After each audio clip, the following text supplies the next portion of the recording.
چۆن وا بکەیت برای بەڕێزم ماڵەوەت خانوەکەت و ماڵەکەت هۆکاری ئارامی و ئیسراحەتی تۆ بێت لە دنیاشت و لە قیامەتیشت. خاڵی یەکەم بەوە دەست پێ دەکات کە تۆ گەنجێکیت ئافرەتێک ئیختیارکەی ببێتە شەریکی ژیانت لەو ماڵەدا کە ئەهلی دین و تەقوا و حیا و شەرم بێت.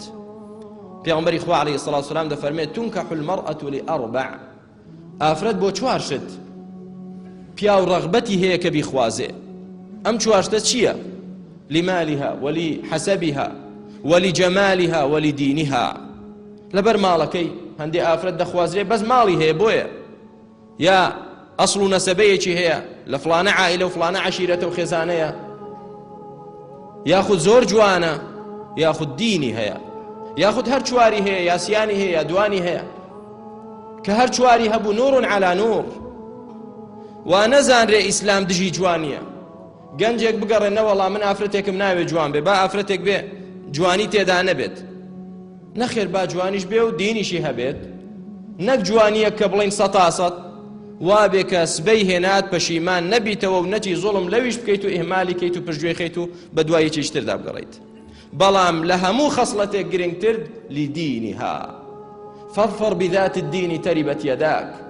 پێغەمبەری خوا عەلەیهی سەڵاتو وسەلام فەرمووی ئافرەتێکی خاوەندین بێنە، ئەوە چ کاتێک کە هیچ صفەتی تری نەبوو بەس دین بوو دینەکە بێنە. کە چوار ئافرەتت دەستکەوت، یەکێکیان جوانە بەس، یەکێکیان لە بنەماڵەیەکی ناودارە، یەکێکیان ماڵی هەیە، یەکێکیان دینی هەیە، بەس خاوەندینەکە بێنە. ئەو کاتە تۆ ماڵێک و خێزانێک پێکەوە دەنەیت کە ئینشاء الله ئیسراحەت و بەختەوەری لێ دەبینیت و دەبێ بەسەکەن بۆ تۆ لە دنیا و لە قیامەت. چونکە غالیبەن وایە باوک پاک بێت و دایک پاک بێت و چاک بێت مناڵەکانیان باش دەبن ئینشاء الله، ئللا مەگەر خوای پەروەردگار ویستێکی تری هەبێت.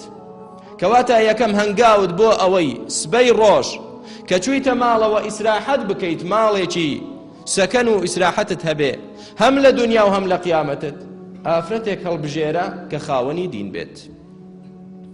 ولأمة مؤمنة خير من مشركة ولو أعجبتكم. خوای پەروەردگار دەفەرمێ ئافرەتێکی جاریە کە حڕیش نەبێ ئازادیش نەبێت، واللهی ئافرەتێکی ڕەشپێستی جاریە خێرترە بۆ تۆ بیکەیتێ دایکی مناڵەکانت لە ئافرەتێکی ئازادی حڕی جوانی دەوڵەمەندی خاوەن ئەسڵ و نەسەب. زۆر چاکترە بۆ تۆ هەم بۆ دنیاشت و بۆ قیامەتیشت.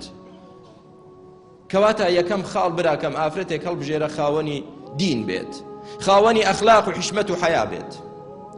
ئەی کە تۆ لەو کەسانە بووی تازە خێزانت هەیە، ئەو کاتە بەم شێوازە بیرت نەدەکردەوە، بە دوای جوانیدا دەگەڕایت، بە دوای دەوڵەمەندیدا دەگەڕایت، بە دوای شەهادە وەزیفەی ئافرەتدا دەگەڕایت. ئێستا چارت چییە؟